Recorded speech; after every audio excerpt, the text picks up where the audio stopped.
Hey guys, today I'm going to show you how to make some of these when you don't have one of these. You're only going to need a few simple tools like some glue, a pair of scissors, a ruler, and a pencil.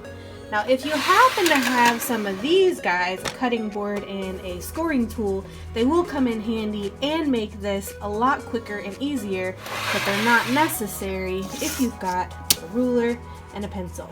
Alright, let's go! So for this project, I'm going to be using the Dear Lizzie Stay Colorful stack. I have some stickers that correspond to this, so I figured when it comes to decorating later on, it'll be really easy and quick to do that when I have all the other pieces of the collection already in my stash. So I'm going to start with this strawberry paper. And what you're going to do is you're just going to cut it right down the middle. So you're going to be left with two 12 by 6 pieces, which will actually give you 2 envelopes once you're done. So this is a really great way to use up those big 12 by 12 papers that you're like, oh, not too sure what to do with these. Maybe they're not your favorite. But if you turn them into an envelope and then decorate them, you'd be surprised how that can kind of bring them to life and then make them look a lot better. So the next thing that you're going to do is you're going to score on the short side at 1 inch and then also flip it over and score 1 inch on the other side. And then for the long side, you're going to score at 5 1/4. And then 10 1/4. Now if you don't have a scoring board, you can actually do this with a pencil or a ball tool or a bone folder and a ruler. We're going to cut off the 4 corners, and 2 of them are going to be long and skinny, and then 1 is going to be like an actual square. Now I'm going to cut these at an angle so that whenever I fold up my envelope, I don't have any extra little pieces hanging over that I need to trim up later. So you're going to see more of this in just a moment. So there's my first corner. And then when I go to my second corner, I'm going to cut, there you see it, at an angle from one of my flaps. And then I'm going to cut the rest of the way right up that score line. Now, you want to cut actually on the inside of the score line. And so if you have a little bit of paper showing from one of your flaps, that's okay. You actually would rather have that than actually have it on the outside of that score line where you have extra little pieces of paper hanging over. You'll see what I mean in a moment whenever I fold it up. Even when you cut inside of that score line, sometimes you're still going to need to trim it down a little bit afterwards, and that's totally fine. Alright, so that's my final corner. Now I'm going to start folding everything in, and what I end up doing is trimming down a little bit of that flap. It's a little bit longer than I would like, and then usually when you pull out your 12 by 12 papers, you've got that, you know, kind of perforated edge, and it just doesn't look too nice, so I'm just going to trim that off the top.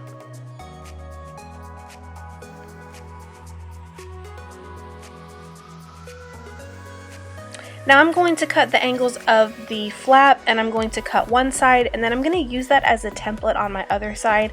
I actually learned this trick from Megan at Little Hot Tamale, and this makes sure that both sides are equal and have the same angle. Alright, gonna fold everything in here and make sure that I don't need to do any final trims. And then I'm going to glue my flap to my side flaps there, and I'm just going to use some Tombow adhesive. You want to use a liquid glue for this. Now I know that there are lots of tape runners out there that are super strong and permanent, but it has been my experience that these tend to break down a little bit over time, and so what I've found is whenever I use a liquid glue, they hold pretty well. So you can see me there, I'm just trimming down a little bit off my flap so that you can see there's a space between the bottom part of the envelope and the score line where I'm going to fold down my flap. So definitely use some liquid glue here. I had my Tombow glue, but I have also used the Aleene's glue as well. You just want to make sure that after you glue it down, you put it under something heavy while it dries so that it can dry nice and flat. And that is pretty much it for the first envelope. And again, when you have a 12 by 12 piece of paper, you get 2 envelopes out of it. So you would just repeat this process with the other piece and you've got 2 envelopes ready to go to send out to your pen pal.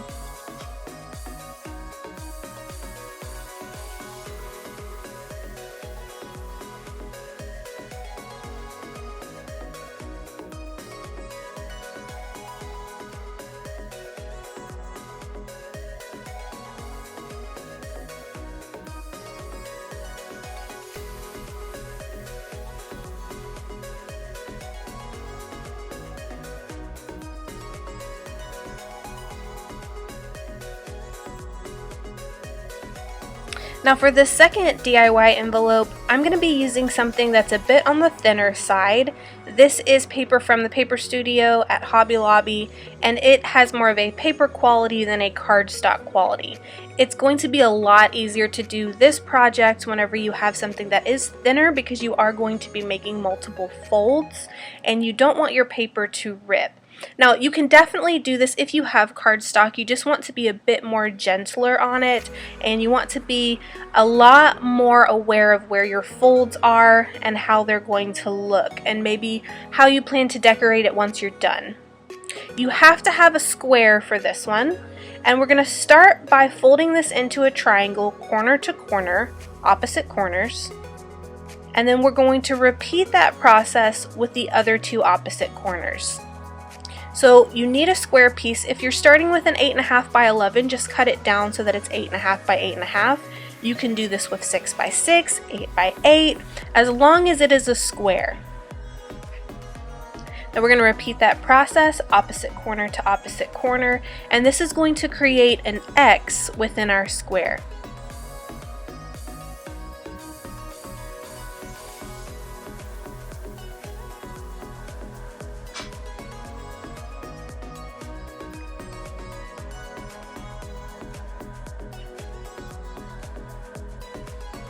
Now the next step is going to bring our side flaps into the middle where those 2 score lines meet.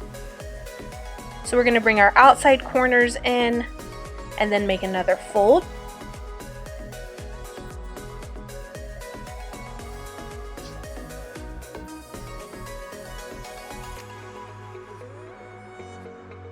And then we're going to bring our bottom corner up as well to meet these 2. You want to bring it a little bit past that middle point, and as you can see, we've started to have an envelope forming.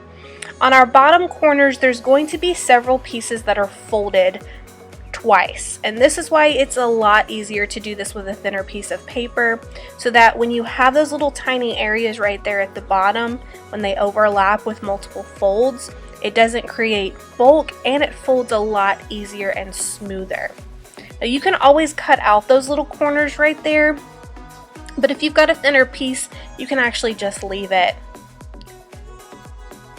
I'm going to fold up my bottom after I glue it down, and then I'm going to cut off the little triangle right there in the middle where all of my pieces intersect. You don't have to do this. I just like to do it because I like the way it looks once it's cut off there. Sometimes people will, depending on how large this is, they'll actually fold it under so that it folds into the envelope, which also looks really nice. It creates a nice line right there. I'm just going to chop mine off. Now once you've got the bottom of your envelope the way that you like, you're just going to fold down the top flap, and then you're going to secure it with some washi tape, some glue, some adhesive, anything that's going to hold up through the mail. And that is pretty much it. I hope you guys enjoyed these 2 tutorials. On Thursday's video, I'm going to be decorating my envelope, so I hope you'll come back and have a look at that. I've got a little sneak peek towards the end, and I'll see you guys on Thursday.